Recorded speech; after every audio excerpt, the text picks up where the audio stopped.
আসসালামু আলাইকুম বন্ধুরা, আপনারা দেখছেন আমাদের সবচেয়ে জনপ্রিয় সিরিজ বড়লোক বাড়ির ছোট বউয়ের একটি ১৫০তম পর্ব।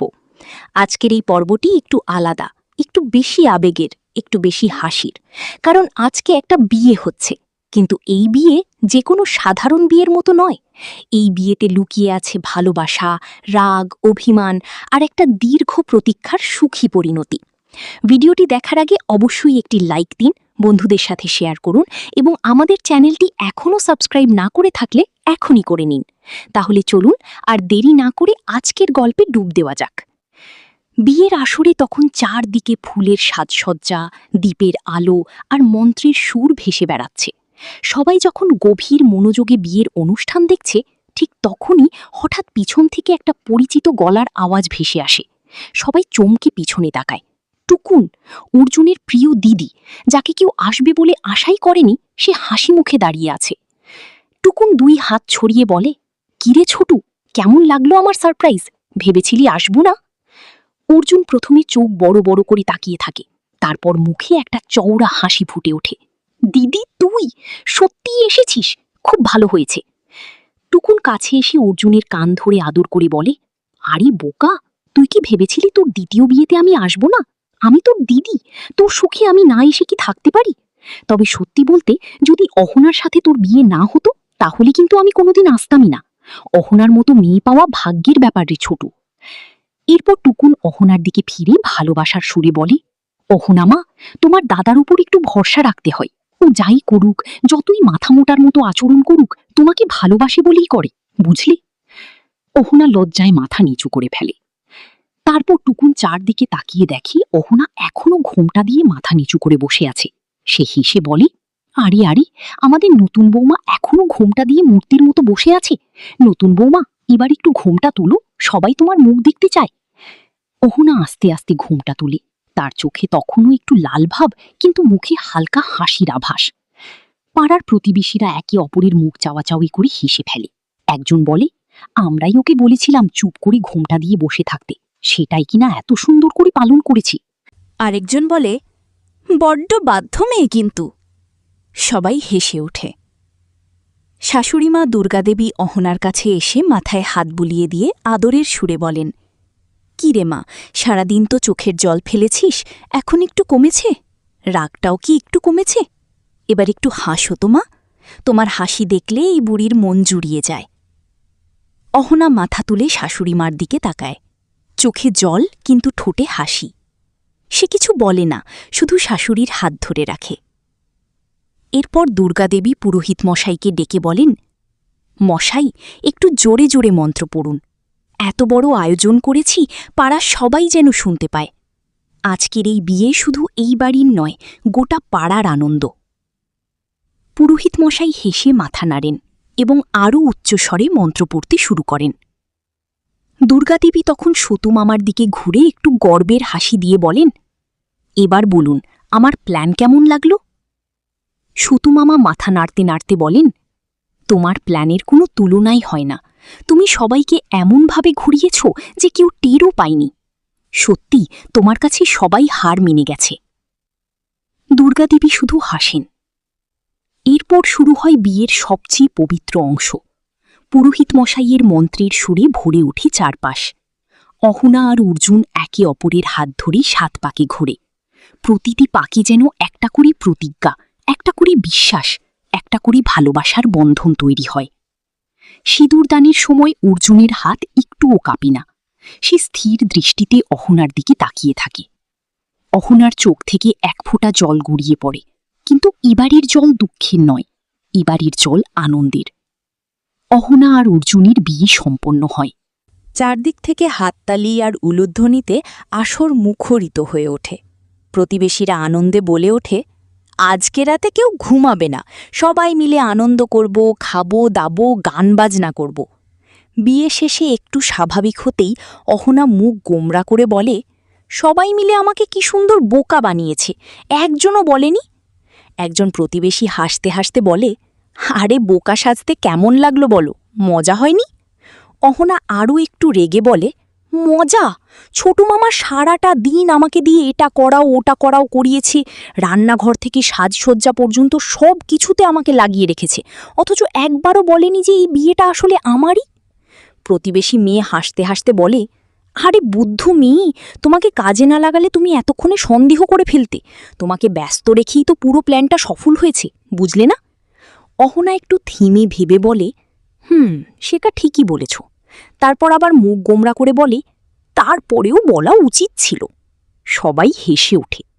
তারপর একজন প্রতিবেশী অর্জুনের দিকে তাকিয়ে মজার সুরে বলে, এই যে নতুন জামাইবাবু, একটু বলুন তো, একই মেয়েকে দুবার বিয়ে করে কেমন অনুভূতি হচ্ছে? অর্জুন মুখে একটু গম্ভীর ভাব এনে বলে, কেমন লাগছে মানে? সব তো একই রকম আছি, পুরনোর মতোই। ভেবেছিলাম নতুন বিয়ে তো নিশ্চয়ই নতুন কিছু একটা হবে, কিন্তু একই বউ, একই বাড়ি, একই সংসার, কিছুই নতুন হলো না। অহনা চোখ পাকিয়ে বলে, তাহলে বলুন, আমাকে আগে বললেই আমি বিয়ের মণ্ডপ থেকে উঠে চলে যেতাম। এমন জামাই কে চায়? অর্জুন এবার একটু দুষ্টুমির হাসি দিয়ে বলে, আসলে সত্যি কথা বলতে আমি একটু মায়ের ভয়েই বিয়েতে বসেছি। অহনা এবার সত্যিই রেগে যায়। মানে, আপনি মায়ের ভয়ে বিয়ে করেছেন, নিজের ইচ্ছায় করেননি? অর্জুন হাসতে হাসতে বলে, মা যখন বললেন বিয়ে করতে হবে, আমি কি আর না বলতে পারি? চারদিক থেকে হাসির রোল পড়ে যায়। অহনা রাগে লাল হয়ে সেখান থেকে উঠে চলে যেতে চাইলে অর্জুন এক টানে তার হাত ধরে বসিয়ে রাখে। অহনা হাত ছাড়াতে চেষ্টা করে, কিন্তু পারে না। প্রতিবেশীরা আরও মজা করে বলে, জামাইবাবু, ছাড়বেন না, ছাড়বেন না। একটু পরেই প্রতিবেশী মেয়েরা অহনাকে ঘিরে ধরে বলে, অহনা, আমরা শুনেছি তুমি নাকি অসাধারণ গান গাইতে পারো। আজকের এই আনন্দের রাতে একটা গান না শুনলে কিন্তু হবে না। অহনা লজ্জায় কুঁকড়ে যায়, না না, আমি সত্যিই খুব খারাপ গাই, তোমরা ভুল শুনেছ। একজন বলে, ঠিক আছে, গান না হোক, তাহলে একটু নাচ করে দেখাও। অন্যজন অর্জুনের দিকে ফিরে বলে, আর জামাইবাবু, আপনিই বরং একটা গান ধরুন। আপনাদের জন্য আমরা কত কিছু করেছি আজকে, একটু গান শুনলে কি আর ক্ষতি আছে? অর্জুন প্রথমে একটু ইতস্তত করে, তারপর সবার অনুরোধে রাজি হয়ে যায়। সে গান ধরে, আর অহনাও আর না পেরে হাত বাড়িয়ে দেয়। দুজন মিলে একসাথে নাচতে শুরু করে। সারা আসর আনন্দে মুখরিত হয়ে ওঠে। মনে হয় যেন বাড়ির প্রতিটি কোণ আজকে উৎসবের রঙে রঙিন হয়ে উঠেছে। একটু দূরে দাঁড়িয়ে সতুমামা আর দুর্গাদেবী এই দৃশ্য দেখছিলেন। সতুমামা চোখ মুছতে মুছতে বলেন, আমি সত্যিই আজকে অনেক খুশি। মেয়েটা সকাল থেকে কত মন খারাপ করেছিল, আর এখন দেখো কিভাবে হাসছে। দুর্গাদেবী একটু আবেগী হয়ে বলেন, আমার ছেলেটাও কত দিন ধরে কষ্টে ছিল, কাউকে বুঝতে দিত না, কিন্তু একজন মা তো বোঝে। আর এখন দেখো ওকে কিভাবে নাচছে। এই দৃশ্যটা আমি সারা জীবন মনে রাখব। সতুমামা একটু চুপ করে থেকে বলেন, এই কদিন যেন পুরনো দিনগুলো ফিরে এসেছিল। বাড়িটা এত প্রাণবন্ত হয়ে উঠেছিল, কিন্তু কাল সকালেও চলে যাবে। আমার ঘরটা আবার ফাঁকা হয়ে যাবে।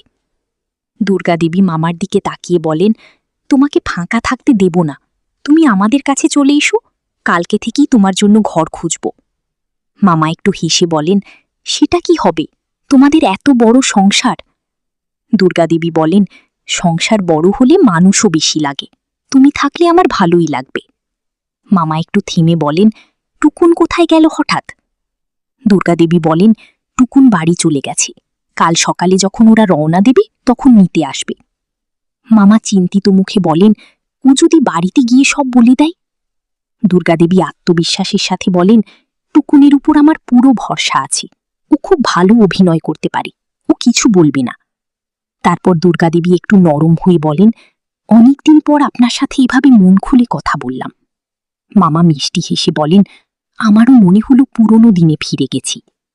দুর্গাদেবী বলেন, সেই আনন্দে থাকতে শেখানো কিন্তু এই মেয়েটাই আমাকে শিখিয়েছে। অহনা আসার পর থেকে আমিও অনেক বদলে গেছি। মামা ভালো লাগার চোখে বলেন, তোমার ছোট বউয়ের ভবিষ্যৎ অনেক উজ্জ্বল, এত পড়াশোনা করেছি, অনেক ভালো চাকরি হবে। দুর্গাদেবী গর্বের হাসি দিয়ে বলেন, সেটাই চাই, ও নিজের পায়ে দাঁড়ানোটা দেখতে চাই। মামা আবার একটু আবেগী হয়ে বলেন, জানো, আমার ইতিহাস দেখতে অনেক ভালো লাগে। মনে হয় পৃথিবীর সব জায়গা ঘুরে দেখব, কিন্তু একা যেতে ইচ্ছে করে না। দুর্গাদেবী একটু থেমে বলেন, আমি তো ঘর সামলাই, সবার কথা ভাবি, কতটা পারবো জানি না। মামা মৃদু হেসে বলেন, তুমি আমাকে একা যেতেও দেবে না, আবার নিজেও যাবে না, তাহলে আমি কি করব বলো? দুর্গাদেবী একটু লজ্জা পেয়ে বলেন, অনেক রাত হয়ে গেছে, এখন যাও, ঘুমাও, আর কোনো সমস্যা হলেই আমাকে ডেকো। এদিকে পাড়ার মেয়েরা যাওয়ার আগে হাসতে হাসতে বলে, আমাদের পুরনো জামাইবাবু আজকে যেন নতুন লাইসেন্স নিয়ে রিনিউ হয়েছেন। অর্জুন মজা করে বলে, রিনিউ হলে তো খরচ লাগে, কিন্তু পুরনো জামাইবাবু হিসেবে সেই খরচ তো আগেই মিটিয়ে দিয়েছি, শালিদের পাওনা তো আর বাকি নেই। মেয়েরা বলে, ঠিক আছে জামাইবাবু, আমরা আজকের রাতে তোমাদের একা ছেড়ে দিচ্ছি, তার বিনিময়ে কাল সকালে এসে ভালো করে খরচা নেব। অর্জুন আবার মজা করে বলে, ভেবেছিলাম মা কোনো নতুন সুন্দরী মেয়ে দেখেছেন, কিন্তু শেষে দেখা গেল পুরনো বউয়ের সাথেই দ্বিতীয়বার বিয়ে দিয়ে দিলেন। তাহলে নতুন কিছু পেলাম কই, খরচ দেব কেন? সবাই হাসতে হাসতে বিদায় নেয়। রাতের বাড়িটা ধীরে ধীরে শান্ত হয়ে আসে। অর্জুন আর অহনা ঘরে ঢোকে। অর্জুন ঘরের দরজা আস্তে করে বন্ধ করে দেয়। অহনা চমকে বলে, দরজা বন্ধ করছেন কেন? অর্জুন স্বাভাবিকভাবে বলে, বিয়ে হয়ে গেছে, স্বামী স্ত্রীর ঘরের দরজা বন্ধ থাকাটাই স্বাভাবিক। অহনা একটু অস্বস্তিতে পড়ে বলে, দরজা খুলে দিন। অর্জুন বলে, দেব না। অহনা একটু জোর দিয়ে বলে, আপনি জানেন তো আজকের রাতে আমাদের জেগে থাকতে হবে। অর্জুন কাছে এসে আলতো করে অহনাকে জড়িয়ে ধরে। অহনা অবাক হয়ে যায়, আপনি কি করছেন? অর্জুন চাপা গলায় বলে, আস্তে কথা বলো, মা পাশের ঘরে। তারপর একটু থেমে অনেক শান্ত গলায় বলে, আমি আগে বুঝিনি তোমার জন্য আমার এতটা কষ্ট হবে। কখন যে তুমি আমার সব হয়ে গেছো টেরও পাইনি। আজকে মনে হচ্ছে হারিয়ে যাওয়া সবচেয়ে দামি জিনিসটা ফিরে পেয়েছি। অহনার চোখে জল আসে। সে কিছু বলতে পারে না, শুধু চুপ করে থাকে। ঘরের বাইরে রাতের নিস্তব্ধতা, ভেতরে দুটো মানুষ, একটা নতুন শুরুর দোরগোড়ায়। বন্ধুরা, ১৫০তম এপিসোডে আমরা কি দেখলাম সেটা একটু মনে করিয়ে দিই। অহনা আর অর্জুনের দ্বিতীয় বিয়ে সম্পন্ন হল একটি দারুণ সারপ্রাইজের মধ্য দিয়ে। দুর্গাদেবীর পরিকল্পনায় পুরো পাড়া মিলে অহনাকে অবাক করে দিল। টুকুন এলো, ৭ পাক ঘোরা হল, সিঁদুরদান হল, এবং রাতের শেষে অর্জুন অহনাকে বলল সে তাকে হারিয়ে যাওয়া সবচেয়ে দামি জিনিসের মতো ফিরে পেয়েছে। কিন্তু এখন প্রশ্ন হল, এর পর কি হবে? আগামী পর্বে কোন দিকে মোড় নেবে এই গল্প? এখন চলুন বিশ্লেষণ করি আগামী পর্বে কি কি হতে পারে। প্রথমত, সতুমামার বিদায়ের দৃশ্য। ১৫০তম পর্বে সতুমামা বলেছিলেন কাল অহনা চলে যাবে আর তার ঘর শূন্য হয়ে যাবে। তাই আগামী পর্বে অবশ্যই একটি আবেগময় বিদায়ের দৃশ্য থাকবে। অহনা যে মামার কাছে এতদিন ছিল, সেই মামার বাড়ি ছেড়ে যাওয়ার মুহূর্তটা নিশ্চয়ই চোখে জল আনবে। দ্বিতীয়ত, টুকুনের রহস্য। টুকুন রাতেই বাড়ি চলে গেছে। দুর্গাদেবী বলেছেন টুকুন কিছু বলবে না, কিন্তু টুকুন কি সত্যিই চুপ থাকবে, নাকি সে বাড়ি গিয়ে কাউকে কিছু বলে ফেলবে? এই রহস্যটা আগামী পর্বে খুলতে পারে। তৃতীয়ত, দুর্গাদেবীর সংসারে অহনার নতুন যাত্রা। দ্বিতীয় বিয়ের পরই অহনা এখন নতুনভাবে সেই সংসারে পা দেবে, কিন্তু সেখানে কি সব মসৃণ থাকবে, নাকি কোনো পুরনো শত্রু বা নতুন সমস্যা মাথাচাড়া দিয়ে উঠবে? চতুর্থত, অহনার চাকরির বিষয়টা। সতুমামা বলেছিলেন অহনার ভালো চাকরি হবে। আগামী পর্বে হয়তো সেই চাকরির কোনো আপডেট আসতে পারে, যা অহনার জীবনে নতুন মাত্রা যোগ করবে। পঞ্চমত, অর্জুন আর অহনার সম্পর্ক। রাতের সেই মুহূর্তে অর্জুন যা বলেছে, তারপরে দুজনের সম্পর্ক কি আরও গভীর হবে, নাকি সকালের আলোয় আবার সেই চেনা খুনসুটি শুরু হবে? এই ৫টি বিষয়কে কেন্দ্র করেই আগামী পর্বের গল্প এগোবে বলে মনে হচ্ছে। এখন চলুন সেই আগামী পর্বের স্ক্রিপ্টটি দেখি। ভোরের আলো তখন সবই ফুটতে শুরু করেছে। পাখির ডাকি ঘুম ভাঙে অহনার। সে চোখ মেলে তাকায়। একটু বিভ্রান্ত লাগে প্রথমে, তারপর মনে পড়ে গতকালের কথা, বিয়ে, সারপ্রাইজ, অর্জুনের কথাগুলো। সে চোখ বন্ধ করে একটু হাসে। পাশে অর্জুন তখনও ঘুমাচ্ছে। অহনা আস্তে উঠে বসে। অর্জুনের ঘুমন্ত মুখের দিকে একবার তাকায়, তারপর নিজেই লজ্জা পেয়ে মুখ ঘুরিয়ে নেয়। সে আস্তে ঘর থেকে বের হয়ে আসে। বাইরে সতুমামা উঠোনে বসে আছেন, সামনে 1 কাপ চা, কিন্তু চায়ে চুমুক দিচ্ছেন না, শুধু বসেই দূরে তাকিয়ে আছেন। অহনা কাছে এসে বলে, মামা, এত সকালে উঠে বসে আছো কেন? ঘুমাওনি? মামা মুখে হাসি আনার চেষ্টা করে বলেন, বয়স হলে ঘুম কমে যায় মা, তুই উঠে পড়লি? অহনা পাশে বসে বলে, মামা, তুমি মন খারাপ করেছ? মামা বলেন, না না, মন খারাপ কিসের? তোর বিয়ে হয়েছে, তুই সুখী হবি, এর চেয়ে ভালো কি আর হতে পারে? অহনা মামার হাত ধরে বলে, মামা, তুমি মিথ্যে বলছ, তোমার চোখ দেখেই বুঝতে পারছি। মামা একটু চুপ করে থেকে বলেন, তোকে ছেড়ে দিতে মন চাইছে না মা। এই কদিন তুই ছিলি বলেই বাড়িটা বাড়ির মতো লাগছিল, এখন আবার একা হয়ে যাব। টুকুন লাফিয়ে উঠে বলে, ভাবি, অনেক অনেক অভিনন্দন। অর্জুন একটু চুপ করে থেকে বলে, ভালো হয়েছে। অহনা অর্জুনের দিকে তাকিয়ে বলে, শুধু এটুকুই? অর্জুন বলে, আর কি বলবো? অহনা বলে, একটু খুশি হতে পারেন না? অর্জুন বলে, আমি তো খুশিই আছি। দুর্গাদেবী বলেন, ওর খুশি ওর মুখে দেখা যায় না, মনে মনে থাকে। টুকুন হেসে বলে, ছোটু আসলে অনেক খুশি হয়েছে, শুধু দেখাতে পারছে না। অর্জুন বলে, তোরা সবাই মিলে আমার বিরুদ্ধে? সবাই একসাথে হেসে ওঠে। বিকেলবেলা অহনা ছাদে গিয়ে বসে। মাথায় তখন অনেক ভাবনা। চাকরি হয়েছে, নতুন জীবন শুরু হচ্ছে, কিন্তু মামার কথা মনে পড়ছে বারবার। অর্জুন একটু পরে ছাদে আসে, পাশে এসে বসে। অহনা বলে, আপনি এখানে? অর্জুন বলে, তুমি একা বসে আছো দেখে এলাম। অহনা বলে, আমি ঠিকই আছি। অর্জুন বলে, জানি, তারপরেও। দুজন চুপ করে আকাশের দিকে তাকিয়ে থাকে। একটু পরে অর্জুন বলে, অহনা, একটা কথা বলবো? অহনা বলে, বলুন। অর্জুন বলে, গতকাল যা বললাম সেটা সত্যি ছিল। আমি সত্যিই তোমাকে হারিয়ে অনেক কষ্ট পেয়েছিলাম, কিন্তু বলতে পারিনি। অহনা চুপ করে থাকে। অর্জুন বলে, এবার আর সেই ভুল করব না।